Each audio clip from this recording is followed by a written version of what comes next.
मैं मरियम नवाज नहीं हूं, मैं पाकिस्तान की बेटी हूं, कौम की बेटी हूं, लोगों की बहन हूं, लोगों की बेटी हूं। और अगर मरियम नवाज के साथ ये हो सकता है तो पाकिस्तान की कोई बेटी, पाकिस्तान की कोई बहन यहां महफूज नहीं है।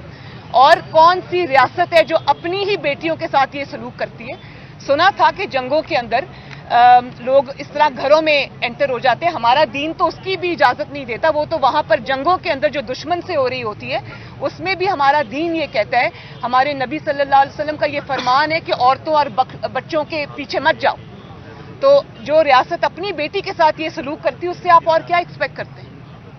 और अब हुकूमती मशीर और हुकूमती तर्जुमान अपनी खिफत मिटाने के लिए वो ये बयानबाजी जो कर रहे हैं ना, वो अपनी खिफत मिटाने के लिए कर रहे हैं, क्योंकि वो कहीं नहीं है। उनको ओवर रूल करके, उनको कुछ ना समझते हुए ये ऑपरेशन किया गया। उनको तो पता ही नहीं था, वो तो छुपे बैठे थे पीछे। तो ये हुकूमत पे भी हमला है, ये याद रखना। ये जाली हुकूमत पे, अपनी ही जाली हुकूमत पे भी हमला है ये। तो वो खिफत मिटाने के लिए और क्या करें? मैडम बिलावल भुट्टो जरदारी की सपोर्ट को किस तरीके से देखते हैं, क्योंकि उनकी गवर्नमेंट थी, उसके बाद उन्होंने प्रेस कॉन्फ्रेंस भी की और कहा कि वो शर्मिंदा है कि ये सारा वाकया कैसे पेश आया। लास्ट में ये भी देखिए, मैं इस चीज को अप्रिशिएट करती हूँ। और जिस वक्त ये हमला हुआ था मेरे पे, मैंने उसी वक्त सोचा था कि ये पीपल्स पार्टी नहीं है।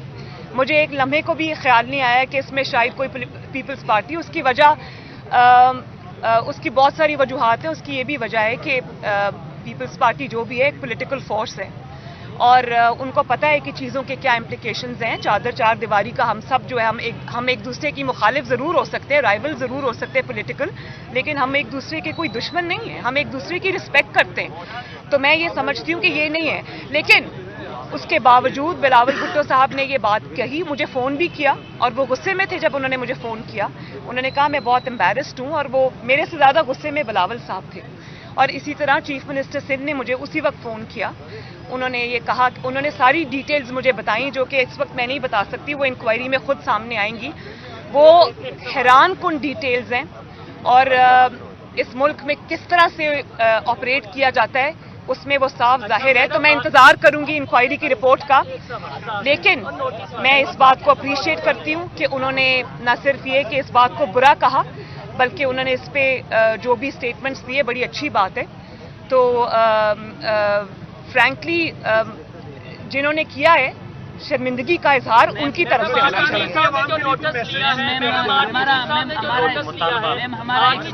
जी जी बेटा, हमारा एक सवाल है, क्या हम ऐसे ही रोड पे बैठे रहेंगे या हुकूमत को नून लीग PMLN की गवर्नमेंट आपकी लीडरशिप कोई अल्टीमेटम देगी? मैं आज आपके सामने मैंने इनसे बात की है कि इनकी बात सुनो, इनको तवज्जो दो। आप लोग मेरी दुआ है कि जल्दी आपके मामला सुने। लेकिन बेटा, इस हुकूमत से कोई उम्मीद ना रखना। इस हुकूमत की तरजीहात बिल्कुल फर्क हैं। मैं इस हुकूमत से अपील करके इनको लेजिटिमेसी भी नहीं देना चाहती, लेकिन फिर भी अगर किसी के सीने में दिल है, किसी को कोई थोड़ा सा भी एहसास है, तो खुदारा इन बच्चों की बात सुनो, इनके मुतालबात को मंजूर करो। इनके मुतालबे कोई बड़े मुतालबे नहीं है, इनके बहुत लेजिटिमेट और बहुत बेसिक मुतालबे, वो इनका मुतालबा भी नहीं है, वो इनका हक है, उनको दिया जाना चाहिए। आर्मी चीफ ने जो नोटिस लिया कराची वाकये पर, आपको उनसे इंसाफ की उम्मीद है? देखिए, मेरी बात सुने। जो एक डेमोक्रेसी होती है उसमें नोटिस जो है ना, वो हुकूमत को लेना चाहिए, अदलिया को लेना चाहिए, वो किसी और को नहीं लेना चाहिए और ना ही किसी और से अपील की जानी चाहिए। अगर आपने अभी तक हमारा चैनल सब्सक्राइब नहीं किया तो अभी सब्सक्राइब करें और बेल आइकॉन को क्लिक करके हमारी लेटेस्ट वीडियोस के बारे में अपडेट जानें।